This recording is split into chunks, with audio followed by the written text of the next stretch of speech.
Hello hi ನಮಸ್ತೆ Veeresh Tumakuru YouTube ಚಾನಲ್ಗೆ ಸ್ವಾಗತ. ನಾವೆಲ್ಲರೂ ಆರಾಮಿದ್ದೀವಿ, ನೀವೆಲ್ಲರೂ ಆರಾಮಿದ್ದೀರಿ ಅಂದ್ಕೊಂಡಿದ್ದೀನಿ. ಇವತ್ತು ನಾನು ತೋರಿಸ್ತಾ ಇರೋ ರೆಸಿಪಿ ಬಂದುಬಿಟ್ಟು ಉತ್ತರ ಕರ್ನಾಟಕದ ಗಿರ್ಮಿಟ್ಟು. ಏನೇನು ಬೇಕು ಅಂತ ನೋಡ್ಕೊಳ್ಳೋಣ. ಟೊಮೆಟೊ, ಹಸಿಮೆಣಸಿನ್ಕಾಯಿ, ಕರಿಬೇವು, ಸಾಸಿವೆ, ಜೀರಿಗೆ, ಈರುಳ್ಳಿ, ಕೊತ್ತಂಬರಿ ಸೊಪ್ಪು. ಈಗ ಒಂದು ಬಾಣಲೆಯಲ್ಲಿ ಒಗ್ಗರಣೆಗೆ ಎಷ್ಟು ಬೇಕು ಅಷ್ಟು ಎಣ್ಣೆ ಹಾಕ್ಕೊಂಡು, ಎಣ್ಣೆ ಕಾದ್ಮೇಲೆ ಸಾಸಿವೆ ಹಾಕ್ಕೊಳ್ಳೋಣ. ಸಾಸಿವೆ ಚಟಪಟ ಅನ್ನೋಷ್ಟರಲ್ಲಿ ಜೀರಿಗೆ ಹಾಕ್ಕೊಳ್ಳೋಣ. ಇವೆರಡು ಕಾಯ್ದು ಚಟಪಟ ಅನ್ನೋಷ್ಟರಲ್ಲಿ ಮೆಣಸಿನ್ಕಾಯಿ ಹಾಕ್ಕೊಳ್ಳೋಣ. ಯಾವಾಗಲೂ ಎಣ್ಣೆ ಚೆನ್ನಾಗಿ ಕಾದಾಗ ಫಸ್ಟ್ ಮೆಣಸಿನ್ಕಾಯಿನ ಹಾಕಬೇಕು, ಟೇಸ್ಟು ಬರುತ್ತೆ. ಆಮೇಲೆ ಗಮ್ ಅನ್ನುತ್ತೆ ಒಗ್ಗರಣೆ. ಇವಾಗ ಕರಿಬೇವು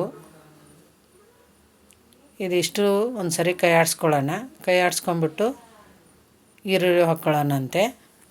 ಇವಾಗ ನೋಡಿ ನಾನು ಈರುಳ್ಳಿ ಹಾಕ್ತಾಯಿದ್ದೀನಿ. ಮೆಣಸಿನ್ಕಾಯಿ ಒಂದು ಸ್ವಲ್ಪ ಬೆಂದಮೇಲೆ ಈರುಳ್ಳಿ ಹಾಕ್ಕೋಬೇಕು, ಇಲ್ಲಾಂದರೆ ಮೆಣಸಿನ್ಕಾಯಿ ಅಷ್ಟು ಚೆನ್ನಾಗಿ ಬೇಯಲ್ಲ. ಈರುಳ್ಳಿದು ನೀರಿನ ಅಂಶ ಇರುತ್ತಲ್ವ, ಅದಕ್ಕೆ ಈರುಳ್ಳಿ ಹಾಕ್ಕೊಂಬಿಟ್ಟು ಚೆನ್ನಾಗಿ ಕೈ ಆಡಿಸ್ಕೊಳ್ಳೋಣ. ಈರುಳ್ಳಿ ಕಂದು ಬಣ್ಣ ಬರೋವರೆಗೂ ಹುರ್ಕೋಬೇಕು ಇದನ್ನು. ಇದಾದಮೇಲೆ ಟೊಮೆಟೊ ಹಾಕ್ಕೊಳ್ಳೋಣ. ಟೊಮೆಟೊ ಸ್ವಲ್ಪ ಮೆತ್ತಗಾಗಬೇಕು, ಅಲ್ಲಿವರೆಗೂ ಕೈ ಆಡಿಸ್ತಾ ಇರೋಣ. ಚೆನ್ನಾಗಿ ಕೈ ಆಡಿಸ್ಕೊಂಡು ಇವಾಗ ರುಚಿಗೆ ತಕ್ಕಷ್ಟು ಉಪ್ಪು ಹಾಕೋಣ. ಬೇಗ ಬೇಯುತ್ತೆ ಅಂದರೆ ಟೊಮೆಟೊ. ಅರಿಶಿನ,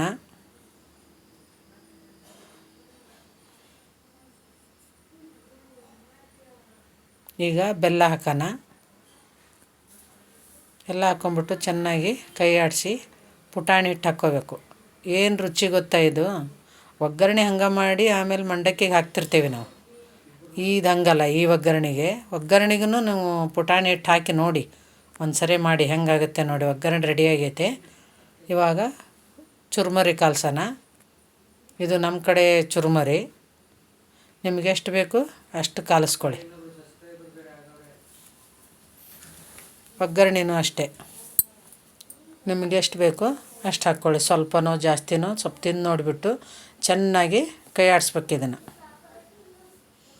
ನೀವು ಒಂದು ಸರಿ ಈ ಥರ ನಾನು ಮಾಡ್ದಂಗೆ ಮಾಡಿ ಎಷ್ಟು ರುಚಿ ಎಷ್ಟು ಟೇಸ್ಟ್ ಆಗೈತೆ ಅಂತ ಕಮೆಂಟ್ ಮಾಡಿ. ನಮ್ಮ ವಿಡಿಯೋ ನಿಮಗೆ ಇಷ್ಟ ಆದರೆ ಲೈಕ್ ಮಾಡಿ, ಶೇರ್ ಮಾಡಿ, ಕಮೆಂಟ್ ಮಾಡಿ. ನಾವು ಮಿರ್ಚಿ ಮಂಡಕ್ಕಿ ಅಂತೀವಿ. ಮಿರ್ಚಿನೂ ಮಾಡಿದ್ದೀನಿ, ಅದರದ್ದು ರೆಸಿಪಿ ಹಾಕ್ತೇನೆ. ಎರಡೂ ಮಾಡ್ಕೊಂಡು ಸಾಯಂಕಾಲ ಟೈಮು ತಿನ್ನಕ್ಕಂತ ಮಾಡ್ಕೊಂಡಿದ್ವಿ, ಅದಕ್ಕೆ ನಿಮಗೂ ತೋರ್ಸೋಣ ಅಂತ ಮಾಡಿದ್ದೀನಿ. ಇದೇ ಥರ ಮಾಡಿರಿ ನೀವು, ಸಖತ್ತಾಗಿ ಬರುತ್ತೆ ನೋಡಿ. ಮಿರ್ಚಿ ಮಂಡಕ್ಕಿ ರೆಡಿಯಾಗಿದೆ, ಬನ್ನಿ ತಿನ್ನೋಣ. ನಮ್ಮ ವಿಡಿಯೋ ನೋಡಿದ್ದಕ್ಕೆ ಎಲ್ಲರಿಗೂ ನಮಸ್ಕಾರ.